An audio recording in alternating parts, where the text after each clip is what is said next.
Nagki-crave ka ba sa pansit batil patong ng Tuguegarao? Ito na nga at may naispatan tayong bagong kainan dito sa Tondo na naghahain ng authentic na pansit batil patong na nagmula pa sa Tuguegarao City sa Cagayan. Ito nga yung lakay batil patong at kambingan na naispatan natin sa 1232 Wagas Street, Corner Tuason, Tondo, Manila. Open sila daily from 10 AM to 12 midnight para serbisyuhan ng kanilang mga parokyano. At hindi lang nga authentic na pansit ang kanilang hinahain dito mga tol dahil meron din silang iba't ibang Ilocano dishes for only 80 pesos.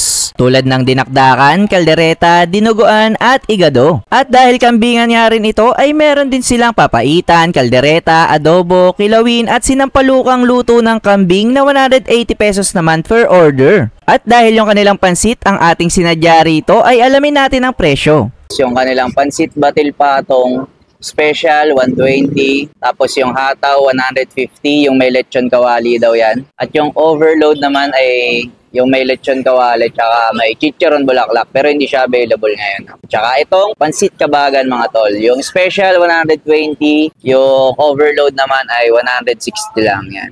Yung pansit batil patong nila rito ay authentic at hindi sobrang dami ng kolorete o toppings na nilalagay. Nasa linamnam at lasa ay para ka na rin kumain mismo sa probinsya na panhalong panalo talaga. Maging yung mga sahog nito tulad ng Carabao meat at noodles ay nanggagaling pa mismo sa probinsya ng Tuguegarao. Kaya naman napasugod kami rito kasama ang tita, kapatid at mga pinsan ni Janine na mga Ilocano. At umorder kami ng pansit batil patong na hataw for only 150 pesos. May kasama ng lechon karahay on top at syempre yung pinakabatil o yung mismong soup na mas lalong magpapalasa rito. Alam ko na natatakam na kayo kaya naman tara na! Kain na mga tol! Ayun mga tol, nandito nga tayo sa Lakay Kambingan, no? At itatry natin dito yung authentic pansit batil patong from Tuguegarao City pa. So, tapos ito yung kanyang pinaka-batil mga tol, pinaka-soup niya. Meron din tayo dito nga toyo na may sibuyas at sili mga tol. Eh.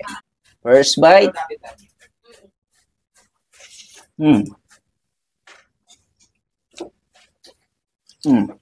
Sarap.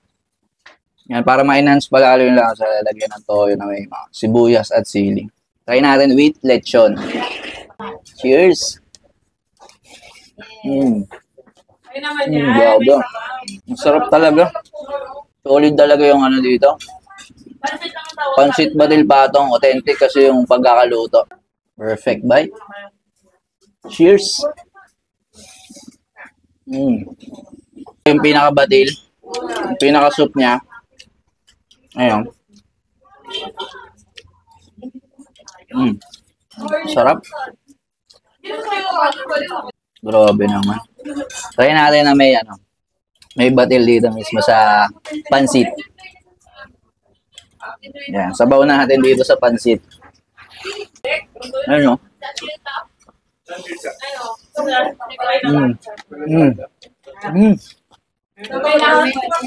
Masarap din pagka sinabaw dito sa mismong pansit. No? Nandito na rin lang kami ay tinry na rin namin yung kanilang pansit kabagan. Ito naman mga tol yung kanilang ano, pansit kabagan. Ayan. Masabaw na siya. Wala na kami pag-usapan. Nakain lang kami. Masarap din ito. Yung mismong noodles niya malasa na rin. May saltiness na rin yung mismong noodles niya. Mas maninipis yung ano, yung noodles niya compare doon sa batil patong. Masarap.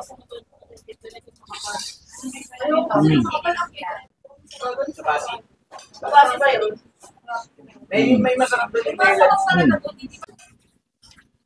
Overall talaga namang sulit at nasarapan kami sa pansit batil patong nila rito. Hindi masyadong maraming toppings ang inilalagay kaya naman authentic yung lasa. Flavorful yung pansit at malinamnam yung batil o mismong soup. Ang sarap din ng Carabao meat with veggies na toppings. At yung lechong karahay, crispy and tender. Nasarapan din ako sa pansit kabagan nila na malasang malasa. Kaya naman kung naghahanap ka ng pansit batil patong o pansit kabagan dito sa Maynila ay subukan mo na sa Lakay Batil Patong at Kambingan na talaga namang goods na goods.